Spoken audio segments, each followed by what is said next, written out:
Hi Kiss Army fans, it's Emily Graziano here, and I'm here with Kiss Video Diary number 8, I believe.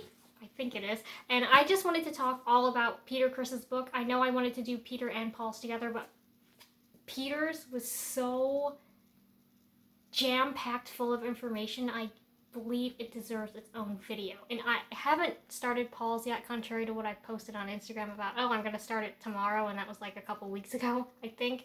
I just kind of dread reading Paul's because I've heard very mixed reactions on it, or mixed reviews, from everything to, this is really interesting what he's admitting to. This is a poor me fest. I can't believe what you're saying about other people, slamming everybody except Tommy Thayer under the bus. And my mom personally did not like Paul's book. That's just her opinion on it. But anyway, this is all about Peter's book, Make Up to Break Up. His, so far, is the best. Just absolutely the best. It is the dirt you want dished. And he's not afraid to tell the good, the bad, the ugly, the crazy, and God bless him for that.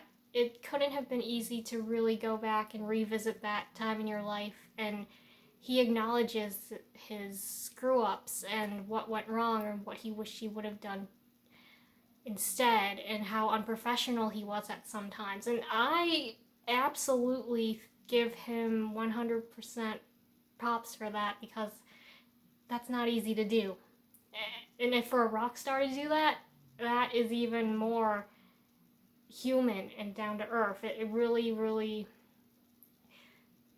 puts you on the same level as he is. And he admits now that after he's beaten his cancer, that he is just another regular human being like the rest of us. And it took beating cancer, for him to fully realize that. And that's pretty amazing that Peter can look at that experience and take that away from it.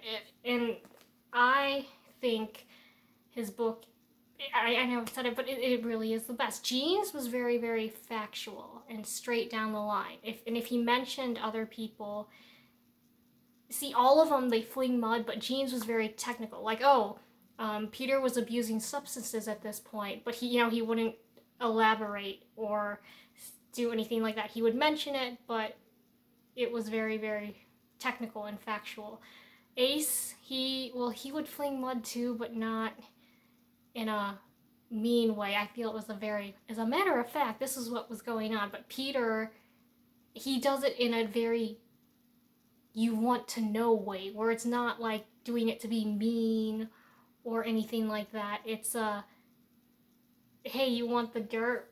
I've got it type way. Like, I'm gonna give you the 411. I feel stupid saying that, but he really lets you in on it. And I know this book has been criticized by some people for saying he's a complainer, and he admits to that too.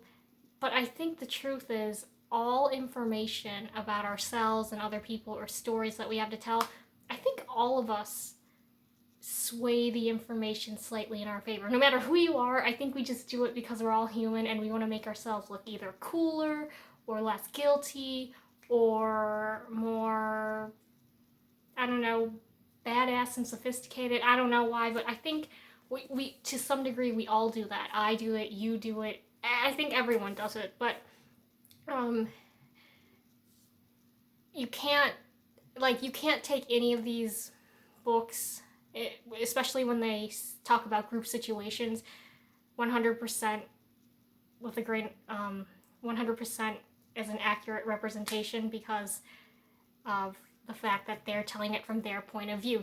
I think the most fascinating part of this book was when he talked about his upbringing in Brooklyn, and I think that's been the best part so far of all the books, from Jeans and Aces and Peters, and I'm sure Paul's, that's going to be the best part of Paul's, because of the fact that's what we know as fans. That's what we know least about, is their personal childhood.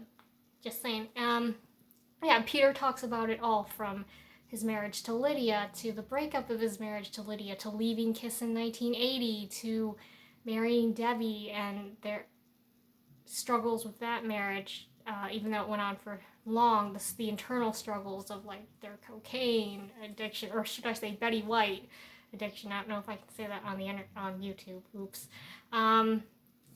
To the breakdown of that marriage to rejoining Kiss and marrying Gigi and his cancer. And he really gives you the life story, which is what we wished like Ace's could have been. Or, well, Gene gave you his life story too, but I feel it was very brief. But this is the details, and that's what makes it awesome. So the Catman, I salute Peter because he was able to give the fans what we wanted. He even says, you wanted the best, you got the best. I blew out my rotator cuffs, drumming my ass off, and I gave you the best. So, and the same with this book. And if it's a universally acknowledged opinion, I would say, if people say most like this, and this is generalized, that Peter had the worst solo record, I think he has the best autobiography. His memoir is the best out of all. And I haven't read Paul's yet, but I think it's going to be hard to top because Peter's is pretty fantastic. So I don't know if you've read this book or you plan on reading this book, but you won't be disappointed at all. He talks about everything, and you can't discredit that. He talks about the car accident to the best of his ability, of course. He talks about his struggles with Catholicism, which I understand that. He talks about, questioning if he really was able to do it all, and and how he still sometimes struggles with having to have it all or not have it all, and how sometimes, yes, he is insecure, he can be on edge. He acknowledges that, but in the best way out of all the guys so far. So definitely, Peter Criss, salute the Catman. He really put it all on the line for us fans to read. And Peter, God bless you. I totally see you in a more humanized manner. Not that I didn't see him before, but it's like, wow, he's not afraid to tell his struggles, and maybe that could be an example for the rest of us. That yes, we struggle, but we can all make it through those struggles with the right people around us. So that's just a quick little review on Peter Criss's memoir. I probably left a bunch of things out, but I wanted to kind of keep this under 10 minutes. So if you read it, what did you think? Or if you want to read it, I definitely recommend it. So I'm Emily. Thank you so much for watching. Stay safe out there, and I will see you next time. Bye.